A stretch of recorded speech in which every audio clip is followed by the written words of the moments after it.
राष्ट्रमाता राजमाता जिजाऊ साहेबांचा जय सो धर्मवीर श्री छत्रपती श्री संभाजी महाराज की जय. शिवरायांच्या पदस्पर्शाने पावन झालेल्या या पुण्य नगरीमध्ये, या पुण्यभूमीत मी आपल्या सर्वांचं सहर्ष स्वागत करतो. इथे मी माझी एकदा ओळख करून देतो. माझं नाव आहे मनीष चंद्रकांत गोरे. गेले 13 वर्ष झाले या शिवतीर्थ रायगड भूमीत आपल्यासारखे येणाऱ्या शिवभक्तांना शिवरायांचं शिवचरित्र, आपल्या श्रीमान रायगडाची पूर्णता माहिती दिली जाते. आज आपला प्रवास हा गडाच्या मागील बाजूने रोपे प्रकल्पाने आपण 4 मिनिटांमध्ये गडावरती आलो.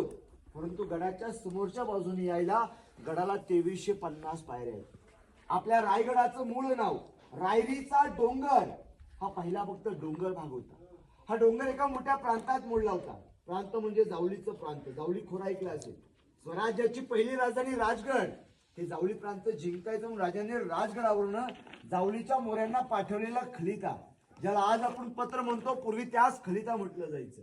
कारण डोंगर आपल्या ताब्यात घ्यायचा होता. हा प्रांत आपल्या ताब्यात घ्यायचा होता. आपले मराठी सरदार आहेत मोरे. राजाने राजगडावरून डायरेक्ट युद्धाला न येता राजगडावरून समजुतीचा खलिता पाठवला. त्या खलित्यात नमूद केलं होतं, मोरे आपण मराठी आहोत, आपण एकत्रित येऊ, हे स्वराज्य साम्राज्य उभं करू. पण मोरे फार उर्मट. मोऱ्यांनी महाराजांना उलट जबाबाचं पत्र पाठवलं. राजानं म्हटलं, आपण कधी झालात राजे? या प्रांताचे खरे राजे आम्ही आहोत. याल जावली तर जाल गवळी. उद्या यायचं असेल तर आजच या.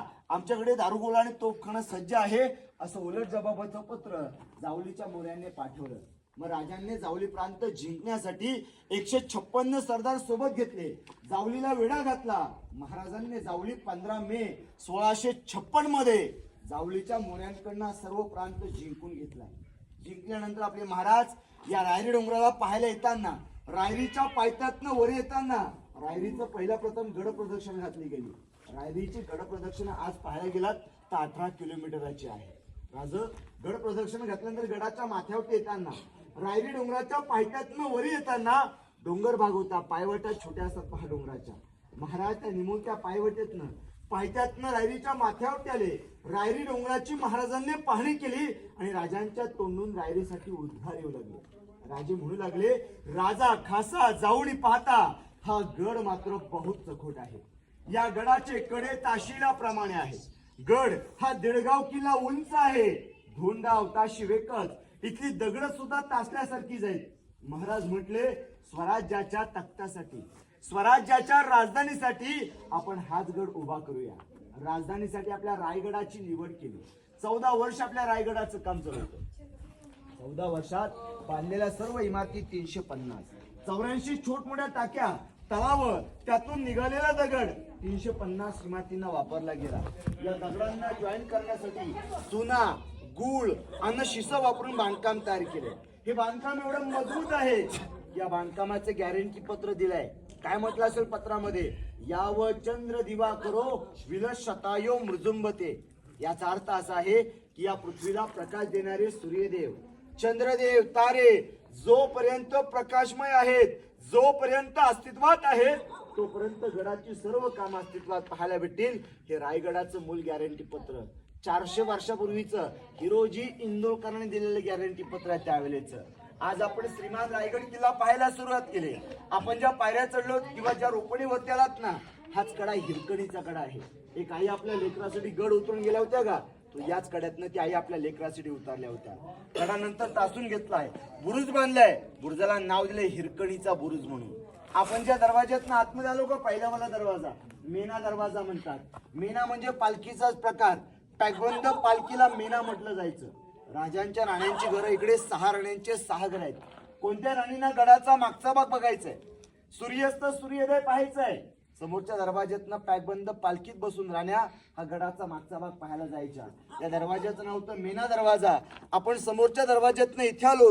एवढं मोठं दालन पाहिलं. एका राणीचा 1 महालाचा भाग होता. यासारखी या भिंतीच्या पलीकडे अजून 5 दालन एक सारखेच आहेत. आज आपल्या सर्वांना प्रश्न पडतो, आपल्या राजांच्या नक्की राण्या होत्या किती? महाराजांच्या राण्या टोटल 8 होत्या. मी आपणास राण्यांची नावं सांगतो. सहीबाई, स्वैराबाई, काशीबाई, गुणवंताबाई, लक्ष्मीबाई, पुतळाबाई, सगुणाबाई, सकवारबाई अशा राजांच्या राण्यांची नावं. राजांच्या राण्या गडावरती 6 राहत होत्या. राजांच्या पटराणी पहिल्या राणी, ज्या मातेने महापुरुष घडवले, धर्मवीर छत्रपती संभाजी महाराज यांच्या मातोश्री सहीबाई यांनी आपला अखेरचा श्वास राजगडाकडे सोडला 5 सप्टेंबर 1659 मध्ये. सहीबाई रायगडाकडे कधीच आल्या नव्हत्या.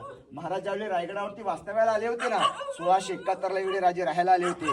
राजांसोबत तिकडे येताना 7 राण्या होत्या. राजांच्या 7 पैकी 6 राण्या इकडे राहिल्या. राजांच्या 3 नंबरची राणी रायगडापासून शेजारी मोठं गाव आहे पाचड म्हणून, त्या पाचड येथे आऊसाहेबांचा वाडा आजही 5 एकरचा वाडा आहे. त्या 5 एकरच्या वाड्यामध्ये स्वतः आऊसाहेब राहत असताना सेवा करायला स्वतः पुतळाबाई पाचडला थांबल्या गेल्या. बाकी सर्व राण्या या राणीघरात राहिल्या होत्या.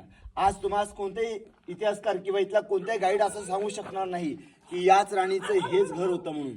कारण आज आपण स्वराज्याची राजधानी श्रीमान रायगड किल्ला पाहायला सुरुवात करताना किल्ल्यातल्या इमारतींचा फक्त आज आपल्याला पाया दिसतोय.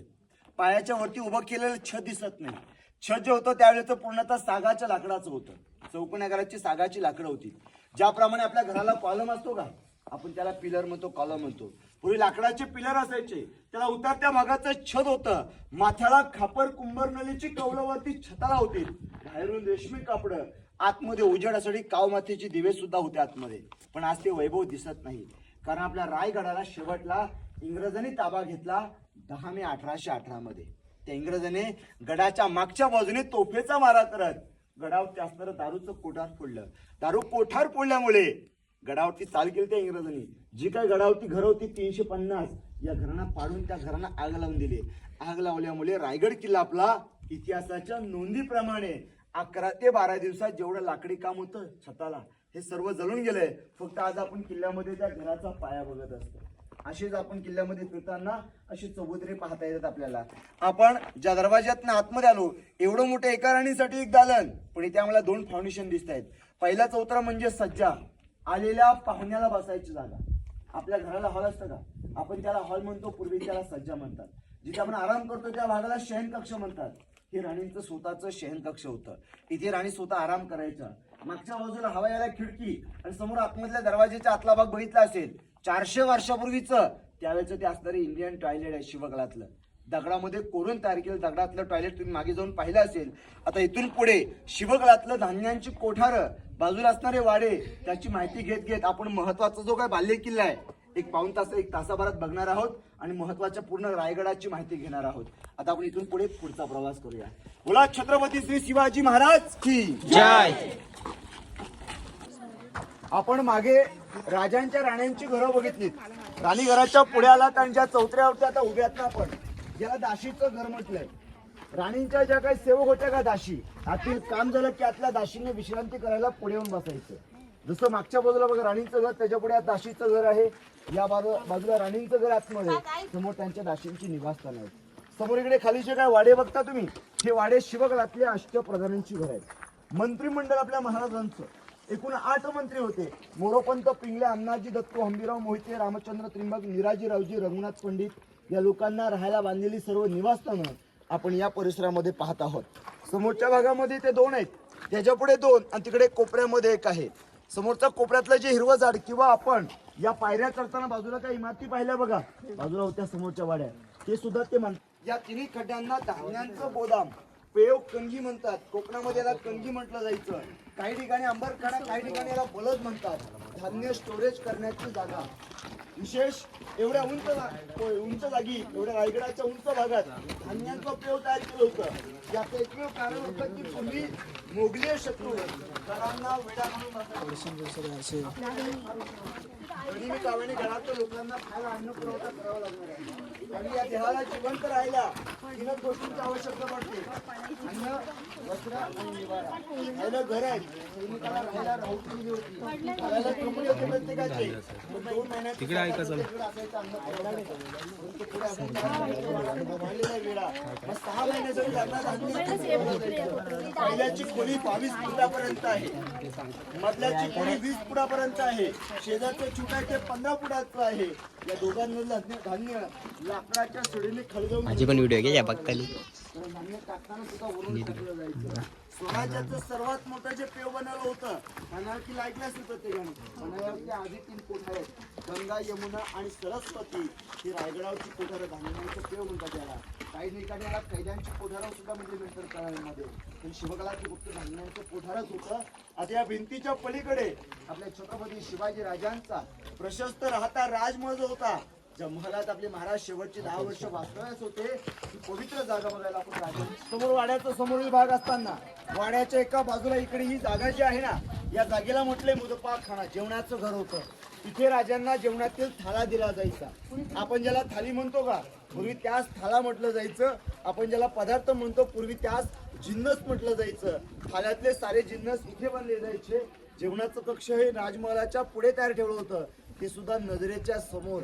तर वाड्याच्या चारी बाजूने काय आहे, पहार आहे आणि पहारेकरांची नजर या जेवणा कक्षाकडे नजर राहायची. कारण पूर्वी विषबाधे प्रमाण जास्त होत असताना दखल घेताच जेवणाचं कक्ष नजरेच्या समोर तयार केलं. राजांचं घर समोरचं, ही पुढची जागा ज्या कोपऱ्यातली, कारण इकडे जेवणाचं घर आलं, समोरचा भाग म्हणजे सज्जा, म्हणजे आलेल्या गावकऱ्यांचं मसलती बोलणं चालणं करायचे, गाठीभेटी घ्यायचे, इथे घेतलं जायचं. याचा पुढचा जो लांबवरचा चौतर आहे, त्या जागेचं नाव आहे सचिवालय. केले गंगा यमुना आणि नर्मदा आल्या साऱ्या बहिणी, आणले जल राज्याभिषेकासाठी. जल हे झाले तीर्थांचं घर, नाव त्याचे गंगासागर, नाव त्याचे गंगासागर.